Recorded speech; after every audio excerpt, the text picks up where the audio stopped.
You've probably heard a lot in the news lately about big tech, from their mishandling of sensitive data to their unchecked power.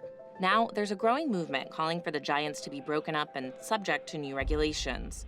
While companies like Facebook, Amazon, and Google deserve scrutiny, the power of monopolies across industries stifles competition and harms Americans in several ways, from high cost and low speed cable and internet service to price gouging prescription meds. Our country was founded on the idea that a healthy democracy needs competitive markets to ensure that the power over our lives, our economy, and our democracy is in our hands. But that can't happen when huge corporations write the rules in their favor and crowd out or gobble up potential competitors. In the past 20 years, more than 75% of American industries, from airlines to pharmaceuticals, have experienced increased concentration, and the average size of public companies has tripled. The outsized political influence corporate interests have amassed enabled them to write regulations to work for them. This means that the voice of big business is far louder than that of consumers. Through the billions they spend on lobbying, they engineered an economy that works in their interest, which is rarely what's best for everyday Americans. Concentration of power means less competition in the market and higher prices. Consider Big Pharma. Americans pay at least 50% more for prescription drugs than similar developed countries, with the average American paying nearly $900 a year on medications compared to just $400 spent by residents of other countries.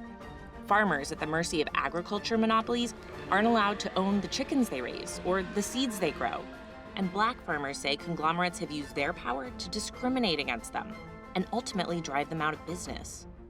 Mega banks that were bailed out a decade ago are doing better than ever, while Americans, particularly those of color, are still attempting to rebuild from the catastrophe caused by reckless financial institutions. The increased power of massive companies also hurts entrepreneurs, with the number of new companies stalled since the Great Recession, and current small business owners already bracing for the next recession, all while big corporations continue to rake in record-breaking profits. Monopoly power doesn't just increase prices and stifle innovation, it harms working people too. When industries become more concentrated with only a few big companies, wages go down by nearly 20%, and the largest decreases in income have happened in industries with the largest increases in concentration. People working for massive corporations often don't have the power to negotiate better salaries, benefits, or working conditions. Our government has successfully taken on monopoly power in the past to both help people and check corporate power.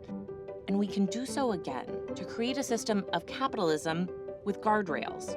A world in which an entrepreneur with a brilliant idea can build a thriving business. Families can make ends meet. Communities get to determine their future. And no one has to go without life-saving prescriptions because the cost has been driven up by a corporation that values profits over people. Together, we can change the rules to build a healthy economy and strong democracy.